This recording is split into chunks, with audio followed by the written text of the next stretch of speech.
손흥민은 리버풀 내에서 유효 슈팅 전환율이 가장 높은 조타보다도 훨씬 높은 전환율을 보이고 있어요. 살라와 조타의 차이보다도 손흥민과 조타의 차이가 더 크죠.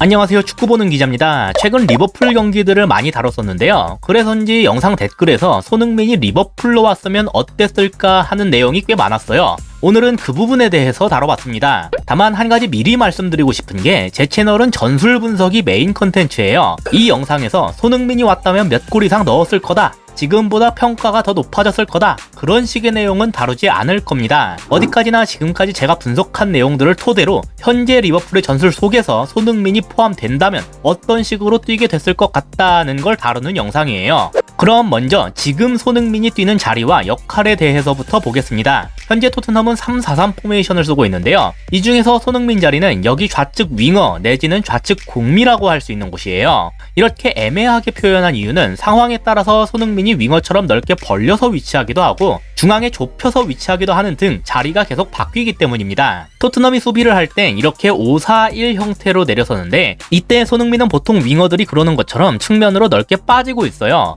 하지만 토트넘이 공격을 할 때엔 그렇지 않습니다. 웬만해선 중앙과 측면 사이, 하프 스페이스라고 불리우는 이 정도 위치에 있는 편이에요. 좌측 국미 자리에 있는 선수답게 볼 전개를 위해서 종종 내려오기도 하고 역습 시에는 케인보다도 전방까지 튀어나가서 톱처럼 움직이기도 합니다. 대신 손흥민이 비운 측면 자리는 윙백이 높게 올라와서 대신 맡아주는 시스템이에요. 히트맵에서도 손흥민은 전방에서 상당히 중앙지향적으로 움직였다는 걸 알 수 있는데요. 이건 손흥민을 가급적 중앙에 두는 편이 좋겠다는 판단 때문으로 보입니다. 손흥민의 최대 장점 중 하나인 뒷공간 침투 후 득점을 하는 능력을 살리려면 측면보단 중앙에 있는 편이 훨씬 좋거든요. 이유는 간단하게 골대가 중앙에 있기 때문이에요. 골대와 가까우면 가까울수록 득점 기회가 많이 옵니다. 당연한 거겠죠? 반대편의 쿨루셰브스키와는 이 점에서 차이가 있어요. 쿨루셰브는 손흥민처럼 중앙 위주로 머물지 않습니다. 수비 상황이든 공격 상황이든 가급적 측면으로 빠지는 모습을 많이 보이는데요. 이건 쿨루셰브이 보다 압박이 덜한 지점에서 볼을 받는 게 그의 도움 능력을 살리는 것에 더 좋기 때문인 것 같습니다. 대신에 윙백으로 나서서 좋은 모습을 보였던 도어티가 이렇게 중앙으로 들어오면서 이 사이 공간을 채워주곤 했는데요. 놀랍게도 이러한 공격 컨셉은 리버풀과 유사한 부분이 많습니다. 심지어 리버풀은 토트넘과 다르게 4백을 기본 포메이션으로 삼고 있는데도 말이죠. 리버풀은 4-3-3을 기반으로 경기를 운영하는데요. 상대의 대응에 따라서 약간씩 전술적 수정이 가해지기도 합니다. 하지만 대부분의 경기들에서는 공격 시에 이런 모습을 보이는데요. 왼쪽 윙어로 마네가 나오든 조타가 나오든 얘는 기본적으로 중앙으로 좁혀서 위치합니다. 그 대신 측면은 풀백인 로버트슨이 높이 올라와서 대신 맡아주고 있어요. 아까 말씀드린 토트넘의 모습과 굉장히 비슷하죠? 반면 우측 윙어인 살라는 측면에 거의 고정되어 있습니다. 그 이유에서는 쿨루셰브가 약간 차이가 있지만 상대의 압박으로부터 비교적 자유롭다는 이점을 활용하겠다는 건 똑같아요. 살라는 여기에서 상대 사이드백과의 1대1 대결을 이겨내고 직접 파고들거나 최소한 여길 그 개인 능력으로 흔들어 놓는 역할을 수행하고 있습니다. 대신 측면으로 붙는 만큼 살라와 원톱과의 사이 공간이 크게 벌어지게 되는데 여기를 우측 중미가 올라와서 채우는 식으로 운영이 되고 있어요. 리버풀은 토트넘과 다르게 중앙 미드필더를 하나 더 많이 두고 있기 때문에 중미의 전방 가담이 보다 수월합니다. 아까 토트넘에선 윙백인 도어티가 이 역할을 수행했다고 말씀드렸죠. 리버풀에서도 풀백인 아놀드가 이런 식의 움직임을 보이기도 합니다. 하지만 기본적으로는 2-3-5 형태의 3에서 우측 부근에 자리하는데 전방에 비해 훨씬 압박이 덜한 위치이기 때문에 아놀드가 가진 최대의 장점인 날카로운 킥력을 활용하기가 편해졌어요. 그렇다면 여기에서 만약 손흥민이 리버풀 소속이었다면 어느 자리에서 뛰었을 거냐? 이미 양팀의 모습에서 유사한 점이 많다는 것에서부터 눈치를 채셨겠지만 조타가 뛰는 이 좌측 윙어 자리예요.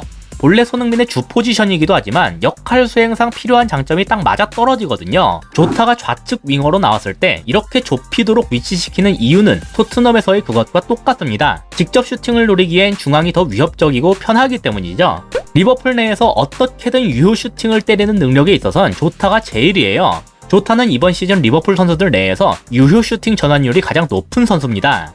유효 슈팅 대비 득점으로 이어진 것도 90분당 0.45로 팀 내에선 가장 높죠. 그러니까 클롭 감독은 가급적 얘를 슈팅을 때릴 수 있는 장소인 중앙 쪽에 놓으려 했고 그 결과가 왼쪽 윙어를 중앙으로 좁히게 만든다는 전술로 이어진 거예요.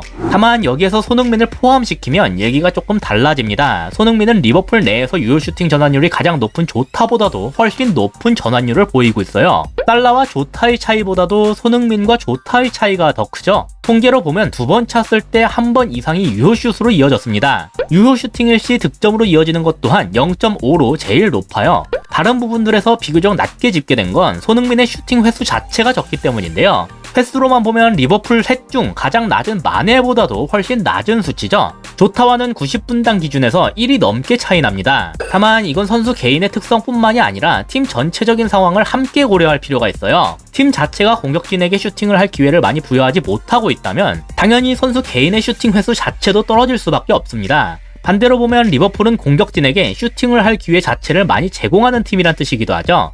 위의 통계 자료와 리버풀이 공격진에게 맡기는 역할들을 봤을 때 만약 손흥민이 리버풀 스쿼드에 포함이 되어 있었다면 전 거의 확실하게 조타의 역할을 맡겼으리라고 봅니다. 두 번 차면 한 번 이상 유효슛으로 연결시키는 데다가 그 유효슛 중 절반은 득점으로 연결할 수 있는 선수를 굳이 측면으로 뺄 필요가 없기 때문이죠.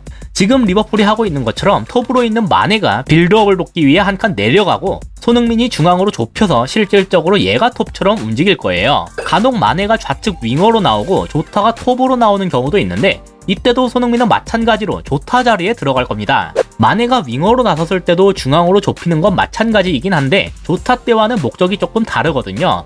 마네는 중앙 톱 자리로 올라가는 게 아니라 이렇게 공격형 미드필더 자리로 들어오는데요. 덕분에 우측에서 올라온 중미와 함께 투공미처럼 위치하곤 합니다. 즉 마네는 톱 역할을 하기 위해서 좁히는 게 아니라 중원 숫자를 늘리고 공격 전개를 돕기 위해서 좁힌다는 거죠.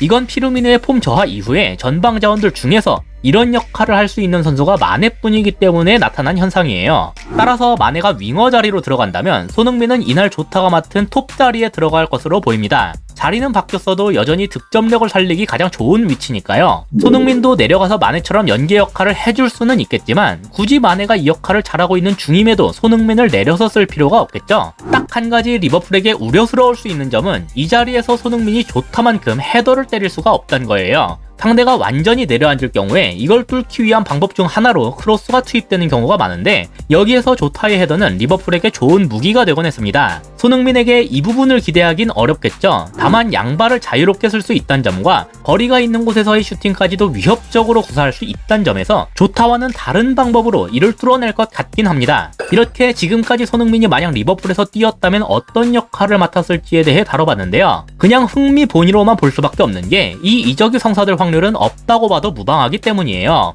리버풀은 지금 세대 교체를 위한 작업을 진행 중입니다. 그런데 손흥민은 살라와 나이가 같아요. 그리고 아직 토트넘과 계약 기간도 남아있기 때문에 만약 리버풀이 영입을 한다고 마음을 먹는다고 쳐도 어마어마한 이적료가 필요하게 되겠죠. 중원 영입이 시급한 리버풀에게 있어 공격진인 손흥민에게 이만한 자금을 쓸 여유는 없을 겁니다. 그래도 전술적으로 리버풀에게도 잘 어울릴 법한 능력을 갖추고 있다는 점에서 꽤나 흥미로운 주제였기 때문에 이렇게 다뤄봤습니다. 곧 토트넘과 리버풀 경기도 있는데 오늘 다룬 전술적인 부분도 함께 떠올리시면서 보시면 더욱 재밌지 않을까 싶습니다. 이상으로 오늘의 영상을 마치도록 하겠습니다. 시청해주셔서 감사합니다.